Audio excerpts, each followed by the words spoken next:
wiiki eri kwidda of course n'ebiriwo saawa eno tulinga ku by'ennyuma ebiriwo n'ebyo ebiri kwidda twasobola okuba ate nga tukusigira ekifaananyi ekikalamu wategeera ensi nga bwetambula kansubire bwakaire bulungi abafunye ebizibu tubasaasireku abafiirwa kitalo eno n'abasuze endala kubanga kisoboka nga basuze endala aye ng'okaire waabona Baba TV nenda kwizaamu amaani nti olwaleero gyafuna ekyokulya embeera enakutudetera kufaanana nzemba n'essuubi mu studios abagendi bange amaze okuba ate nga batyama bubya basabe bakulamuse kutwinamire weene wano nija kutandikira omukulu ono ntera ng'okwiddukiza nti ali mu kaweefube wakuwenda kalulu ebisigaire waidda kutandikiraawo tukwaniriza neyanziza nnyo bakagwa mbalamusiza nja kutwala mukisa guno okulamusa bannaffe bwe tuli mu buwambe abatava ku TV yaffe n'okulaba programu yaffe eno n'okutuwa feedback nja kwebaza kyobategeezeza akalulu tukyakanoonya tukafeffetta wonna nebaza mikwano gyange bakansabirako naddala mu abalaba kuba mumwera abaka palamenti ate mubabeera kumpi nga munne KAIJA mutuweere akalulu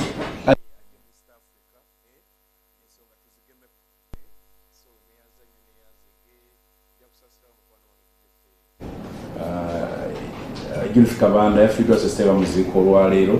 nesigenda kusobola kubeerayo kubanga ate bampise emawokota empya ewa Honorable Yusufu Nsibambi gyengenda okubeera omugenyi omukulu nga Nsibambi alonki mwe omusajja akoze ebintu mu space etawera mwaka ikanza abasinga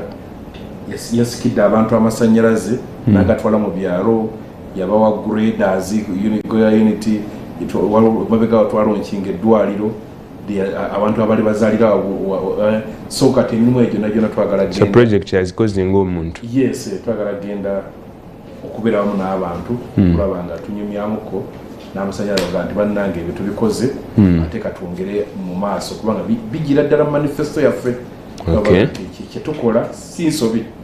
it is deliberate. That is where we want our country to be. Okay, thank you. Doctor, tukwaniriza. Thanks for Baba TV olwaleero. Yeah. Bannange bali kuddamu kunneesera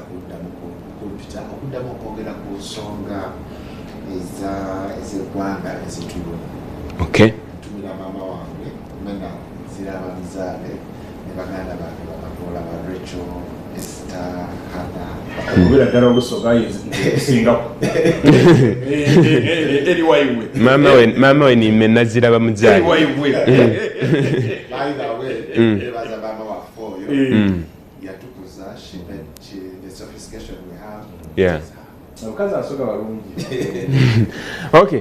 Thank you. Misala nja kuba ate nga negetibwako owundi ku mukungu era nga wa kibiina kya National Resistance Movement NRM ate nga mukungu wa Gavumenti. So tudda kusobola okuba ate nga tumwegaitaku. Nenda sobola okuba ate nga tutandikirawo ene wano ensonga nnyingi ino de tujja okuba nga twogeraku mwedo de tujja okuba ate nga tutandikiraku Gavumenti y'eggwanga lino erya Uganda erina abakozi baayo bangi ino waire nga tibawera bantu kwabo emitwalo 40 abatiikirwa buli mwaka okusobola ofuna emirimu. Gavumenti beewa emirimu abakola mu public service tibawera 2%. Nti Gavumenti b'employinga batono population y'abana Uganda. Abantu abasinga benda ino okolera Gavumenti kubanga ekisooka baidye emisala gye gyaba gya sure deal muntu ne waabanga takoze. Dategera nti omwezi omusala gwidda kwidda era abantu abandi balwanirira ino okuyingira ku payroll. Gavumenti egyenga ekola ebintu byayo mu kusanyusa abakozi baayo ng'abasinga beekalakaasa okulaga nti embeera gye balikolera mu mbi nga benda bongerweku akasente era abandi bwe batuuka nga tebabongeire ku kasente baleka emirimu. Gavumenti yasuubiza buli ssaawa nti ejja kwongeza abakozi emirimu, ejja kwongeza abakozi emisaala, abandi yabongeza, abandi yamaliriza ng'ebasuubiza. Abantu babulidde abatakola mu Gavumenti bwe balingira abakozi ba Gavumenti nga baweebwa sente eningi eno nga bo ye bakolera bafuna obusente butono n'embeera gye bawangayiramu nga tineeyo esanusa basigala nga bakiise enkoto bakuba nti ye omukozi wa Gavumenti muntu wandawulo ino okusinga ku abantu abandi aye nga tuba tuzira kyakukola okusinga ku okuba ate nga tuteesa nti n'abakola awandi bona bongerwa essente musaasira yeneno mu nsonga edibairewo eningi ino cabinet yavaayo yateesa ku nsonga ey'okwongeza abakozi baayo omusaala mu bakozi baayo abaali bafuna essente edindi dirijja kuba doubled edindi dongerebweku era ng'ensonga eri nti basobola okuba ate nga bakola n'amaanyi President Dr. Museveni yedenga nga ateyina essira ku nsonga y'abakozi abakola mu kuyiiya nkani ba science nga mwene batakwina essira nti bongerwe essente basobola okuyiiyiza eiwanga Uganda erina ebizibu byayo Uganda erina amabanda gaayo almost tunatera okutuuka ku mabanda nga amabanda agatubandibwa gadabolinga budget gye tusoma kubanga wemba kulikollinga KAIJA dakundidukiza kusaawa ne batubanda obutabalika beyond 70 something nti saano Uganda wetuba tusoma budget ngeri between 40 to 40 something nti bwe tunatuusa obutabalika ekinaana nga debatubanda segeza nti sente dabolinga budget yeffe gye tusoma Minister Matia Kasaijo wa Finance bamubuuziza ku nsonga eno nti ye sente dine dijja okwongerwa abantu gyavaawo yakoba atolowooza oti muyiwanika tuli baavu esente diriyo esente we diba diriyo tujja kusobola okuba ate nga tubongera singa cabinet ebe ekibisiisa nenda tutandikirawo KAIJA abakozi ba gavumenti bagenda bongera omusaala abadde afuna obukadde 3 ku bukadde 7 abadde afuna obukadde 7 bukadde 15 permanent secretary batuuke ku bukadde nga 20 abasomesa sente zidabolinge kino tekigenda kujjawo omuze gubeerawo ng'abantu beekalakasa buli kaseera emisaala then ne production n'okukola ndowooza kweyongeremu nerazanyo neyanzige bw'osoma amawulire ago gamba waliwo ebintu byosoma nogaa nti oba tuli April Fool's Day golowooza nga tuli munaku olw'okulimba yes kubanga abantu abaludde nga basaba okubongeza omusaala ku lunaku etuuse nga abantu bonna basituse bagamba embeera y'esente yegundi yebbeeyi y'ebintu